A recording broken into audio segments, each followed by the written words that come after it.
no adquirido por los hombres, no adquirido por las mujeres, no adquirido, hermanos, por ninguna organización, no adquirido, hermanos, por las Naciones Unidas. Dice allí, adquirido por Dios. Quiere decir que tú le perteneces a Dios. Quiere decir que tú eres propiedad de Dios. Quiere decir entonces que la gran familia de Dios, hermanos, tiene una gran bendición. Porque la gran familia de Dios, hermanos, tiene, hermanos, la preferencia.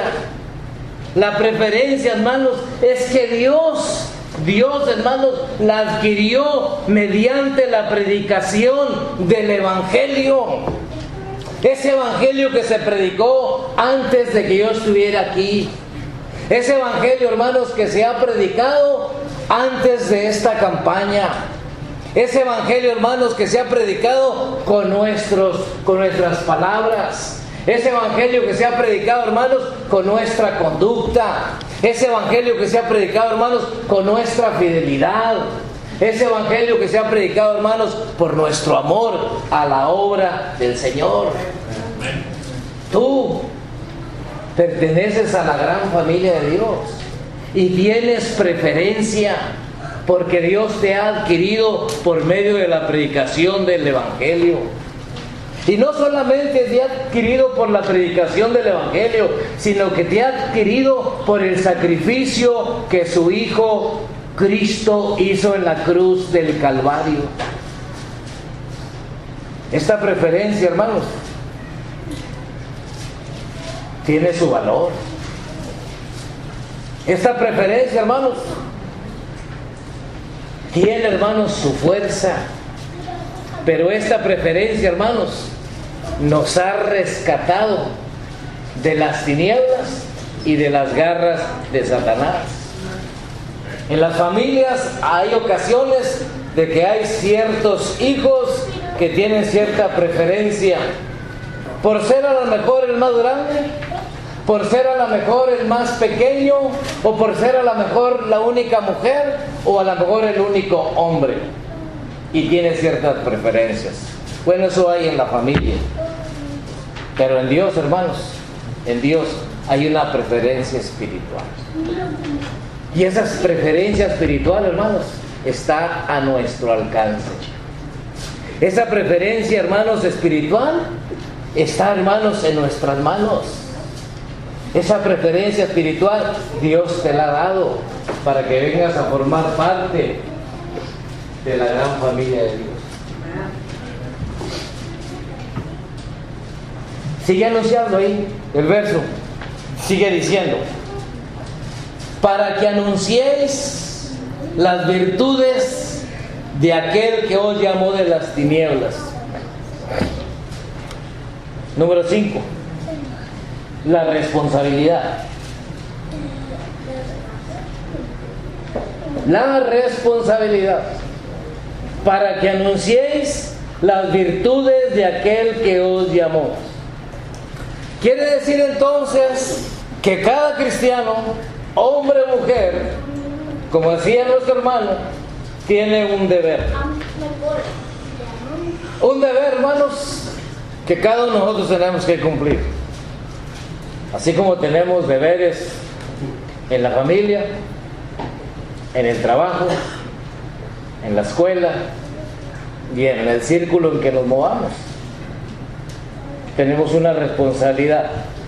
Y la responsabilidad, hermanos, es que anunciemos las virtudes de aquel que os llamó. Quiere decir que nuestro deber, hermanos, es la predicación del Evangelio. Quiere decir que Dios nos ha dado, hermanos, nos ha dejado un encargo para que nosotros lo trabajemos. Algunos Dios les ha dado 5, a otros les ha dado 2, a otros nada más les dio 1, nada más 1. Pero a cada uno de nosotros se nos ha dado, se nos ha encargado. Y tenemos, hermanos, la responsabilidad y tenemos el deber, hermanos, de trabajar ese encargo para que anunciéis las virtudes de aquel que os llamó. Quiere decir que en nuestra vida cristiana, hermanos, cada uno de nosotros tenemos un compromiso. Y ese compromiso, hermanos, es con Dios. Ese compromiso, hermanos, es con el Evangelio. Ese compromiso es con Cristo. Ese compromiso, hermanos, es con las buenas nuevas. Hermanos, mírenlo de esa manera. Cada uno de nosotros tenemos un deber, un encargo y un compromiso. Y ese compromiso, hermanos, tenemos que hacerlo trabajar. Si nosotros nos ponemos, hermanos, a cumplir ese compromiso, la congregación, la iglesia va a crecer. No solamente espiritualmente, sino en numeración, en número. Pero tenemos que cumplir con ese compromiso. Porque no hay misión, hermanos, no hay misión tan importante como la que el Señor dijo ahí en Mateo 28, 16 al 20. Ir por todo el mundo y predicar el Evangelio a toda criatura. Ese es mi deber, ese es el encargo, ese es mi compromiso y esa es mi misión y esa es la misión de cada uno de ustedes. Por lo tanto, nosotros, hermanos, tenemos una obligación. Y una obligación, tú la conoces. ¿Estás en la escuela? Bueno, cuando empiecen las clases en la escuela, tu obligación es ir a la escuela. ¿Tienes familia? Pues tu obligación es irte a trabajar, no a quedarte en la cama. ¿Tienes hijos? Tu obligación es cuidarlos. ¿Eres parte de la gran familia de Dios? Tu obligación es ser fiel hasta la muerte. No venir cuando tú quieras, ni cuando te dé la gana, ni cuando tengas tiempo. Tienes una obligación para que anunciéis las virtudes de aquel que os llamó. Hermanos, la gran familia, hermanos de Dios, empieza con una afirmación, prosigue, hermanos, con una dicha, sigue con un privilegio, sigue, hermanos, con una preferencia. Dios, hermanos, nos ha preferido y prosigue, hermanos, con una responsabilidad. No podemos dejar el trabajo a ciertos hermanos o nada más al predicador. Yo estaba oyendo a este muchacho ahí en Cleveland. ¿Qué hacer con un grupo de personas que a veces no quieren envolverse en el trabajo? A veces hay que sacudirlos un poquito. ¿Pero cómo? No solamente decir, hay que sacudirlos, sacúdelos. No. Hay que buscar, hermanos, un método para... Y a veces no quieren, pero eso hay que ponerlos a que lo hagan, aunque no quieran.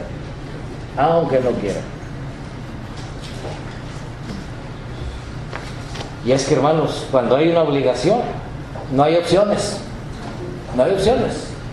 Y más cuando hay una obligación espiritual. Miren lo que dice, lo que sigue diciendo el texto. Dice, para que anunciéis, dice ahí, las virtudes de aquel que os llamó, dice ahí, de las tinieblas. De aquel que os llamó de las tinieblas. Número 6. El pasado. Y ese era el pasado, hermanos. Ese era el pasado que tenían.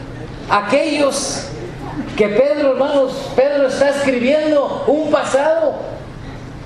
Como todos nosotros hemos tenido un pasado. Y como todos nosotros recordamos nuestro pasado, ellos también tenían un pasado. Y el pasado de ellos era semejante al nuestro. ¿Por qué? Porque vivían en tinieblas. Porque nosotros vivíamos en tinieblas. Cuando vino Cristo a nuestra vida, se disiparon las tinieblas y la luz empezó a alumbrarnos. Entonces, hermanos, cuando Pedro escribe esto, tiene que recordarles el pasado de ellos. Y el pasado de ellos, hermanos, es que ellos eran incircuncisos. El pasado de ellos, hermanos, es que estaban sin Cristo. El pasado de ellos, hermanos, es que estaban alejados de la ciudadanía de Israel.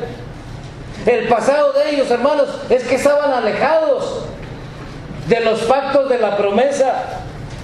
El pasado de ellos, hermanos, es que estaban sin Dios. Sin Dios, hermanos, en el mundo. Vivían en este mundo, pero estaban sin Dios en el mundo. Por eso cuando Pedro escribe esto, hermanos, aquí, hermanos, encontramos, hermanos, promesas, señalamientos, afirmaciones de lo que es la gran familia de Dios. Y eso es lo que nosotros tenemos que valorizar, hermanos. Nos llamó de las tinieblas a su luz admirable. Y esa luz, hermanos, que no tiene comparación.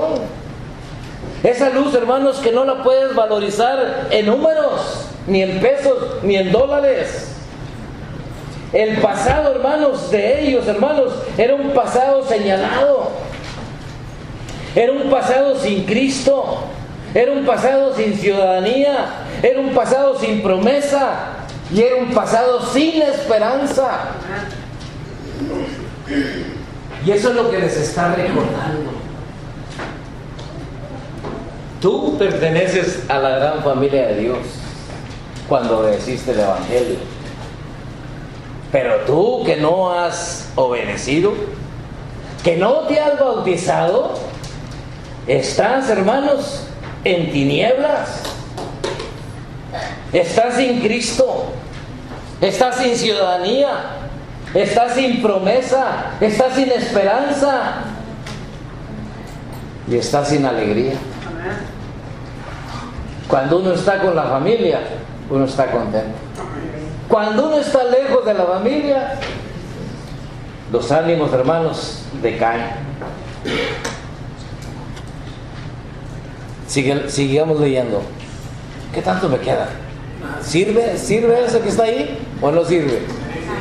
No, yo digo el reloj, no el que está ahí atrás. Vamos a ver esta parte. Verso 10.